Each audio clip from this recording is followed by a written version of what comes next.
അങ്ങനെ ഫുട്ബോൾ ലോകം ഒന്നടക്കം ആകാംക്ഷയോടെ കാത്തിരുന്ന ഗ്രൂപ്പ് എച്ചിലെ മൂന്നാം റൗണ്ട് മത്സരവും അവസാനിച്ചു. നിലവിലെ ലോക ചാമ്പ്യന്മാരായ അർജന്റീനക്ക് റൗണ്ട് ഓഫ് 32 എതിരാളികളുമായി. ഫുട്ബോൾ ലോകം ഏറെ ആകാംക്ഷയോടെ കാത്തിരുന്ന ഗ്രൂപ്പുകളിലൊന്നായിരുന്നു ഗ്രൂപ്പ് എച്ചിലെ മത്സരങ്ങൾ.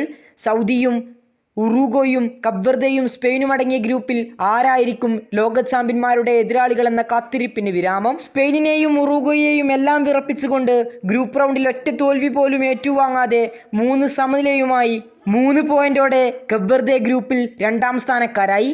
റൗണ്ട് ഓഫ് 32 അർജന്റീനയുടെ എതിരാളികൾ കപ്വർദെയായിരിക്കും. ഇന്ന് നടന്ന സ്പെയിൻ ഉറുഗ്വേ പോരാട്ടത്തിൽ ഏകപക്ഷീയമായ ഒറ്റ ഗോളിന് സ്പെയിൻ ഉറുഗ്വേയെ വീഴ്ത്തിയതോടെ ഉറുഗ്വേ വേൾഡ് കപ്പിൽ നിന്ന് പുറത്താവുകയും ചെയ്തു. സ്പെയിൻ 7 പോയിന്റോടെ ഗ്രൂപ്പ് ചാമ്പ്യന്മാരാവുകയായിരുന്നു. മത്സരത്തിൻ്റെ ആദ്യ പകുതിയിൽ ബെനൈ നേടിയ ഗോളിലൂടെയാണ് സ്പെയിൻ വിജയം ഉറപ്പിച്ചത്. ഒറ്റ ഗോളിലായിരുന്നു സ്പെയിൻ്റെ വിജയം. അതേസമയം മറുഭാഗത്ത് നടന്ന സൗദി അറേബ്യ കപ്വർദെ പോരാട്ടം തീർത്തും ആവേശകരമായിരുന്നു. ഒരുപാട് അവസരങ്ങളാണ് കപ്വർദേക്ക് തുറന്ന അവസരങ്ങളായി ലഭിച്ചത്. പക്ഷേ ഗോളടിക്കാൻ സാധിച്ചില്ല. ഒടുക്കം മത്സരം ഗോൾ രഹിത സമനിലയിൽ പിരിയുകയായിരുന്നു. ഇതോടെ ഗ്രൂപ്പ് എച്ചിൽ 7 പോയിന്റുമായി സ്പെയിൻ 1ാം സ്ഥാനത്തും 3 മത്സരങ്ങളിൽ 3 സമനില പിടിച്ച് കപ്വർദെ 2ാം സ്ഥാനത്തും ഉറുഗ്വേ 2 പോയിന്റോടെ 3ാമതും 1 പോയിന്റുമായി സൗദി അറേബ്യ 4ാമതുമാണ്. ഇനി കപ്വർദെ റൗണ്ട് ഓഫ് 32 അർജന്റീനയെ ഏറ്റുമുട്ടും.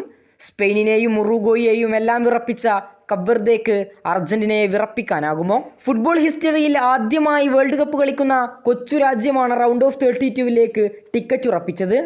ഇനി അർജന്റീനയ്ക്ക് മുന്നിൽ അവർക്ക് വെല്ലുവിളി ഉയർത്താൻ സാധിക്കുമോ എന്ന് കാത്തിരിക്കുകയാണ് ഓരോ ഫുട്ബോൾ ആരാധകരും. ഏതായാലും റൗണ്ട് ഓഫ് 32 മത്സരങ്ങൾ നമുക്ക് കാത്തിരുന്നു തന്നെ കാണാം.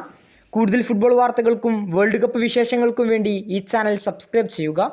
കൂടുതൽ വേൾഡ് കപ്പ് വാർത്തകളുമായി ഇനിയും കാണാം.